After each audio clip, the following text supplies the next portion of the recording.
بسم اللہ الرحمن الرحیم۔ السلام علیکم ناظرین، عمران خان نے کل پرویز خٹک کے عملاً پاؤں پکڑ لیے۔ یہ ایک دلچسپ بات ہے کہ کوئی شخص آپ کو گالی دے اور آپ اس کا پاؤں پکڑ لے تو اس کا مطلب یہ ہے کہ آپ کمزوری کی آخری حد تک چلے گئے ہیں۔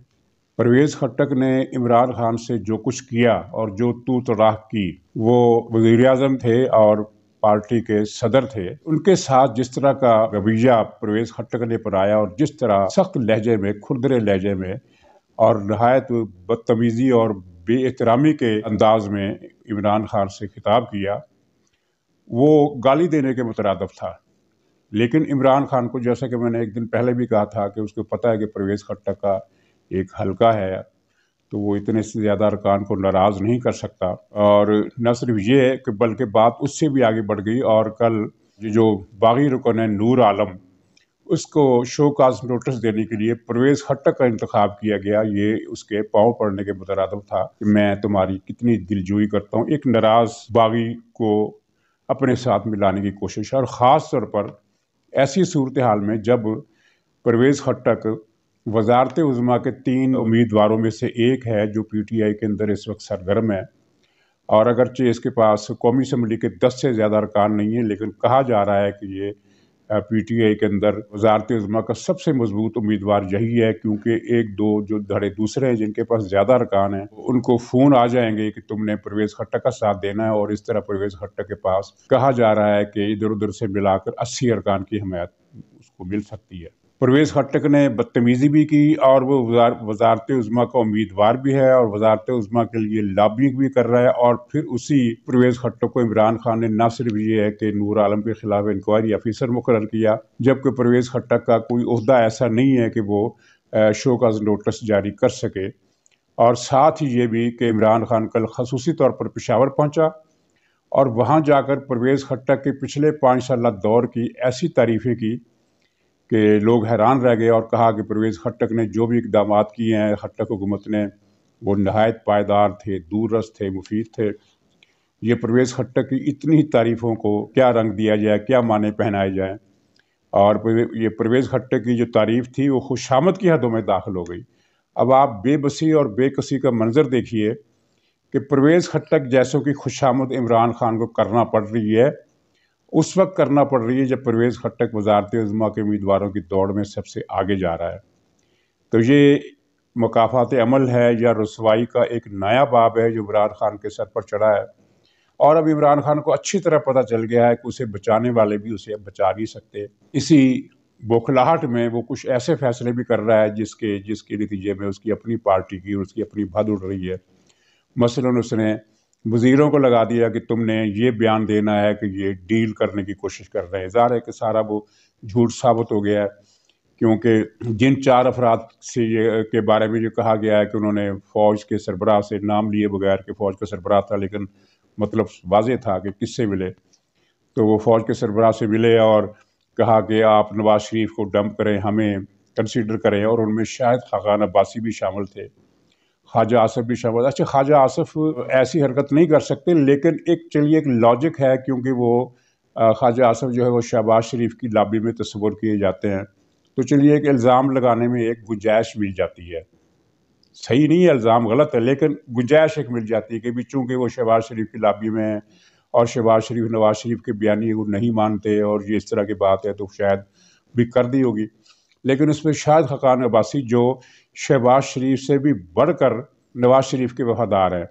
ان کا نام شامل کر کے انہوں نے وہ اپنی جھوٹ کا پول کھول دیا۔ اب دیکھنا یہ ہے کہ آئی ایس پی آر اس کی تردید کرتا ہے یا نہیں کرتا، کیونکہ وزیروں نے تو کھلے عام کہہ دیا، اور پھر یہ ہے کہ شہباز شریف نے 4 افراد کے لیے معافی مانگی ہے، حالانکہ یہ بچے کو پتہ ہے، تمام سیاسی حلقوں کو پتہ ہے کہ اگر بات چیت چل رہی ہے تو وہ نواز شریف اور شہباز شریف اور حمزہ شہباز اور مریم کو ملک سے باہر بھجوانے کے لیے نہیں چل رہی، وہ تو عمران خان کی چھٹی کرانے کے لیے چل رہی ہے، اور مسلم لیگ کے رستے کھولنے کے لیے چل رہی ہے، اور مسلم لیگ کے رستے کچھ کھل گئے ہیں، کچھ کھل جائیں گے اگلے آنے والے دنوں میں، کچھ حالات ایسے پیدا ہو گئے کہ اس کے بغیر کچھ چارہ نہیں ہے۔ تو یہ جھوٹ بولا، تو اس جھوٹ کا 2 طرفہ نقصان ہوا عمران خان کو۔ ایک تو ظاہر پبلک نے یہ ان وزیروں کے بیانات کو مذاق خیز سمجھ کر رد کر دیا، کوئی بھی ان پر اعتبار کرنے کے لیے تیار نہیں ہے، کیونکہ ڈیل اس طرح نہیں ہوتی۔ اور پھر یہ ہے کہ انہوں نے جا کر کہا کہ نواز شریف سے ہمیں نجات دلاؤ اور ہمیں اس کی جگہ کنسیڈر کرو۔ اس میں کتنی لوپ ہول ہیں اس بات میں۔ اگر نواز شریف کو مائنس کر دیتے ہیں تو شاہد خاقان عباسی ہوں یا خواجہ آصف ہوں، ان کی کیا حیثیت رہ جاتی ہے پارٹی میں؟ اور یہ پارٹی تو کاف لیگ سے بھی چھوٹی پارٹی ہوگی، تو پھر اگر نواز شریف کو ہٹا کر ان کو آگے کیسے لائیں گے؟ یا کوئی نئی کاف لیگ بنائیں گے؟ جب کوئی نئی کاف لیگ بنانے کے لیے ان کے پاس بہت سارا مٹیریل موجود ہے۔ اور دوسری یہ ہے کہ یہ بات ان کو بتائی کس نے؟ کہ خواجہ آصف نے خود آ کر بتائی فہد چودھری کو کہ جناب میں نے تو وہاں جا کر یہ نواز شریف سے نجات حاصل کرنے کے لیے مدد مانگی ہے۔ بظاہر ایک ہی ذریعہ ہو سکتا ہے ان کی معلومات کا، وہ آرمی چیف کہ آرمی چیف صاحب نے فواد چودھری کو بلایا یا فون کیا اور کہا کہ یہ 4 آدمی میرے پاس آئے تھے اور انہوں نے ایسی ایسی بات کی ہے، تو میں نے ابھی کوئی جواب نہیں دیا۔ اس کے علاوہ اس کا کوئی مطلب نہیں بنتا۔ تو ظاہر یہ بھی پاسبل نہیں ہے۔ اب فوج براہ راست اس کی تردید اس لیے نہیں کرے گی شاید کہ اس کے لیے کوئی پریس کانفرنس ارینج کرنی پڑے گی، پھر کسی صحافی کو بتانا پڑے گا کہ تم نے یہ سوال کرنا ہے، پھر سوال کے جواب میں ہم یہ کہیں گے۔ تو یہ کھکھیڑ جو ہے وہ فوج کیوں اٹھائے، کیوں کرے؟ اور یہ الزام بظاہر تو یہ آیا گیا ہو جائے گا، لیکن اس سے فوج کے دل میں یا آرمی چیف کے دل میں یا فوج کے دوسرے جنرلوں کے دل میں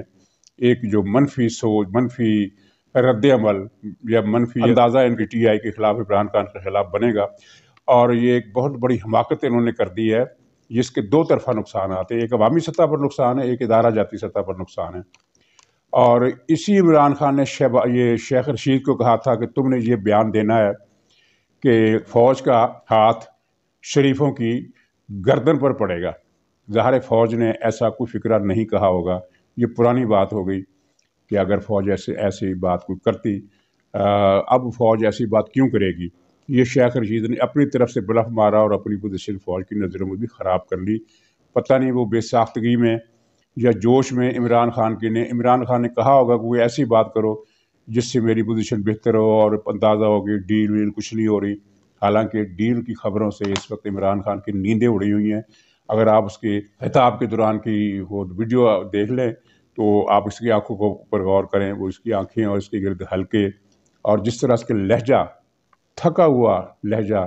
اور بے ربط لہجہ، یعنی اس کو اندازہ نہیں ہے کہ میں یہ بات کیا کرنی ہے کیا نہیں کرنی ہے۔ تو یہ صورتحال شیخ رشید کے بیان کے بعد،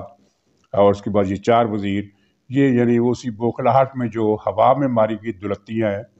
یہ ان کے مصداق عمران خان اس وقت کر رہا ہے اپنے جام سے بچنے کے لیے۔ اور ناظرین ایک دلچسپ بات اور بھی ہے، اس کو کبھی جو بھی خیال سوچتا ہے وہ یہ دوہرا دیتا ہے اور متضاد قسم کی دھمکیاں دیتا ہے۔ مثلا ایک دھمکی جو تازہ ترین اس نے پہنچائی سے مراد ہے کہ اپنے قریبی حلقوں میں کی، کبھی کوئی نہ کوئی بات تو وہاں جا کر پہنچا دے گا۔ اس نے یہ دھمکی دی ہے کہ اگر میرا تختہ الٹا گیا اور مجھے اس طرح بے یار و مددگار چھوڑ دیا گیا دشمن کے رحم و کرم پر، تو میں راز کھول دوں گا۔ اب اس کے پاس کون سے راز ہو سکتے ہیں؟ یا ظاہر فوجی قیادت جانتی ہے اس کے پاس کون سے راز ہو سکتے ہیں۔ ایک 2 قسم کے راز ہو سکتے ہیں۔ ایک ملکی سلامتی کے حوالے سے، جن میں وزیر اعظم بہرحال کسی نہ کسی طریقے سے شریک ہوتا ہے۔ افغان پالیسی کا ہو گیا مسئلہ ہو گیا، کشمیر کا مسئلہ ہو گیا، انڈیا کا مسئلہ ہو گیا۔ تو اگر وہ راز کھولتا ہے تو یہ ظاہر ملک دشمنی ہوگی، کیونکہ سیکورٹی راز دنیا کا کوئی وزیر اعظم تو چھوڑیے، کوئی وزیر بھی نہیں کھولتا، کوئی ڈپٹی کمشنر لیول کا افسر بھی نہیں کھولتا، الا یہ کہ اس کو دشمن بہت بھاری رقم دے کر خرید لے اور اپنا ایجنٹ بنا لے۔ دوسرے راز سیاسی ہو سکتے ہیں۔ تو یہاں جو نقطہ عمران خان کے ذہن میں نہیں رہا وہ یہ ہے کہ اگر یہ سیاسی راز کھولتا ہے تو سیاسی راز کھولنے کا زیادہ نقصان اس کے اس سرپرست کو ہوگا جو آج کل پشاور میں ہے۔ جو پنڈی میں بیٹھا ہے اس کو اتنا نقصان نہیں ہوگا، یا شاید سرے سے نہ ہو، کیونکہ جو گیم کھیلی گئی تھی اس کا امپلیمنٹیشن کا جو انچارج تھا وہ وہی تھا جو اس وقت پشاور بیٹھا ہوا ہے۔ تو ظاہر راز کھلے گا، تو اگر عمران راز کھولے گا تو اپنے ہی محسن کے خلاف راز کھولے گا، اپنے ہی محسن کو نقصان پہنچائے گا اور اس طرح خود کو نقصان پہنچائے گا۔ اور اگر راز کھول دیا چلیے تو کیا اس سے عمران خان کی کرسی بچ جائے گی جو جاتی ہوئی نظر آ رہی ہے؟ تو یہ دیکھیے اس طرح کی یہ حماقتیں یہ شخص کر رہا ہے۔ اور ناظرین اس نے پھر ایک مضمون چھپوایا ہے اخبارات میں، روح ریاست مدینہ۔ آج میں دعوے سے کہتا ہوں کہ یہ تو 3 سطریں اردو کی لکھ نہیں سکتا اس موضوع پر، تو یہ مضمون کس نے لکھا؟ جس نے بھی لکھا اس نے بھی یہ ظاہر ہے اس فراڈ اور دھوکے بازی میں عمران خان کا ساتھ دیا، کیونکہ یہ وہ عمران خان ہے جس نے اس مضمون میں اس نقطے پر زیادہ زور دیا ہے کہ قانون کو سخت ہونا چاہیے اور قانون کو یکساں ہونا چاہیے، اور اس نے وہ اس مشہور روایت کا حوالہ بھی دیا کہ اگر میری بیٹی بھی یہ چوری کرتی تو میں اس کا بھی ہاتھ کاٹ دیتا۔ میں اس کو دہرانا نہیں چاہتا اس روایت کو اس سیاق و سباق میں، لیکن اگر یہ شخص جو لکھ رہا ہے اس کو دنیا کو پتہ نہیں ہے کہ یہ شخص کا اپنا کردار کیا ہے، یعنی یہ وہ شخص ہے جو ایک مزدور کے جو اپنے ٹیلی فون میں موبائل 100 روپے کا ڈلواتا ہے یا 50 روپے کا ڈلواتا ہے، تو یہ اس سے 15 روپے اپنا جگہ چھین لیتا ہے، اور دوسری طرف اس نے پاکستان کے تمام مافیاز کو، خاص طور پر جو کالے دھن والے ہیں، ان کو لامتناہی مدت کے لیے اور لامتناہی مالیت کے لیے ایمنسٹی دے رکھی ہے۔ کیا یہ ریاست مدینہ کا قانون ہے؟ اور جس طرح سے نے سارے مافیا چن چن کر اپنی کیبنٹ میں جمع کیے اور ان کو کھلی چھوٹ دی، چینی میں ڈکیتی کرنے کے لیے، دواؤں کی مد میں ڈکیتی کرنے کے لیے، LNG کی مد میں ڈکیتی کرنے کے لیے، ہر شعبے میں، ہر مد میں، یہ دہرا کر ہم بھی تھک گئے ہیں اور لوگ بھی سن کر تھک گئے ہیں کہ اس نے اتنی ڈکیتی کی وارداتیں کی ہیں، اور یہ عوام کو مارتا ہے اور امیروں کو نوازتا ہے۔ پارٹی کے 2 رہنما اب تک کہہ چکے ہیں کہ عمران خان کی جو کابینٹ ہے ان میں جو جتنے بھی وزیر ہیں وہ سب کھرب پتی ہو گئے۔ پہلے یہ کروڑ پتی تھے، اب کھرب پتی ہو گئے، کئی تو کروڑ پتی بھی نہیں تھے، وہ سارے کیسے کھرب پتی ہو گئے۔ اور اس طرح کے کردار والا آدمی جب ریاست مدینہ کی بات کرتا ہے تو میں پھر اپنی بات دہراتا ہوں کہ یہ بلاسفیمی کے ذمہ میں آتی ہے، اور شرم آنی چاہیے ان علماء کرام کو جو اس بلاسفیمی میں عمران خان کا ساتھ دے رہے ہیں۔ وہ علماء نہیں ہیں، وہ دین فروش ہے، اور ان دین فروشوں کے بارے میں بھی احادیث نبوی موجود ہے کہ یہ دین کا بزنس کریں گے اور اپنا ایمان بیچیں گے، اور ان کے ساتھ قیامت کے دن یہ سلوک ہوگا۔ وہ تفصیلی روایت ہے، وہ آپ کسی بھی عالم دین سے پوچھ سکتے ہیں یا سرچ کریں کہ ریاکار عالم یا دین فروش عالم ان کے بارے میں کیا احادیث ہے، کیا روایات ہے۔ بہرحال قصہ مختصر یہ ہے کہ عمران خان کی کشتی جو ہے وہ ایسے بھنور میں پھنس گئی ہے جو گرہ بن چکا ہے، اور یہ گرہ کھلے گی تبھی جب یہ کشتی غرق ہوگی، اس سے پہلے یہ گرہ کھلنے والی نہیں ہے۔ اور جہاں تک یہ ڈیل کا تعلق ہے تو اس کے بارے میں وہی ہے کہ اسٹیٹس کو ہے، نواز شریف وہ بات نہیں مان رہے، صدارتی نظام نافذ کرنے کی جو اشارتاً دھمکی دی گئی ہے، نواز شریف اس سے بھی متاثر نہیں ہے۔ لیکن اس کے ساتھ ایک ڈیولپمنٹ یہ ہوئی ہے کہ 25 تاریخ کو، اسی مہینے کی 25 تاریخ کو PDM کا سربراہی اجلاس طلب کر لیا گیا، اور اس دوران پیپلز پارٹی سے بھی رابطے ہیں۔ PDM کی طرف سے کوئی ایسا واضح بیان نہیں آیا ہے کہ اس میں کیا کیا جائے گا، لیکن ذرائع یہ کہتے ہیں، صحافتی ذرائع اور جو PDM کے لوگوں سے خاص طور پر مولانا فضل الرحمان سے رابطے میں ہیں، ان کا یہ کہنا ہے کہ اس اجلاس میں تحریک عدم اعتماد کی آپشن کا جائزہ لیا جائے گا۔ اس کا مطلب یہ ہے کہ کہیں نہ کہیں کوئی پیش رفت ہوئی ہے، ورنہ یہ تحریک عدم اعتماد کا جو ایشو ہے یہ ایجنڈے پر آنا ہی نہیں چاہیے تھا۔ اس ایشو کا ایجنڈے پر آنا اس بات کی دلالت کرتا ہے کہ کچھ نہ کچھ پیش رفت ہوئی ہے یا پیش رفت ہونے کا امکان ہے۔ اور یہ میں پھر اپنی بات دہرا دوں کہ نواز شریف جو ہیں وہ بلیک میل ہونے کے لیے تیار نہیں ہوئے۔ انہوں نے بلیک میل ہونے سے اس معنوں میں انکار کر دیا کہ انہوں نے یہ جو صدارتی نظام کی ببکی تھی اس کو اپنے حلقے میں رد کر دیا، اور دوسری طرف نواز شریف سے ملاقاتیں جاری ہیں، غیر ملکی سفارتکاروں کی ملاقاتیں بھی جاری ہیں، اور پاکستان سے جانے والے لوگوں کی ملاقاتیں بھی جاری ہیں۔ بات وہی پھنسی ہوئی ہے جس پر پیپلز پارٹی کی ضد ہے، اور وہ ظاہر پرو اسٹیبلشمنٹ ہے کہ اس اسمبلی کو مدت پوری کرنی چاہیے۔ اور اس بات کو تصدیق اس بات سے بھی ملتی ہے کہ وزیر اعظم کے لیے PTI کے اندر سے امیدوار تلاش کیا جا رہا ہے، تو اس کا مطلب یہ ہے کہ یہ اسمبلی نہیں ٹوٹے گی اور صرف چہرہ تبدیل ہوگا اور یہ مدت پوری کرے گی۔ یہ فی الحال تک کا ان کا ایجنڈا ہے، کیونکہ اگر اسمبلی توڑنے کا پروگرام ہوتا تو پھر یہ PTI کے اندر سے کسی امیدوار کو لانے کے بجائے شاید کسی اتحادی کو ملاتے یا کسی اور کو ملاتے۔ اور وہ جو پہلے خبر آئی تھی کہ یہ عبوری حکومت کی ذمہ داری پیپلز پارٹی کے سپرد کی جائے گی، گویا کہ وہ اب تجویز واپس لے لی گئی ہے۔ تو ناظرین، یہ اب تک کی ڈیولپمنٹ تھی، تو اس کے ساتھ ہی اجازت دیجیے، انشاءاللہ کل پھر ملاقات ہوگی۔ خدا حافظ۔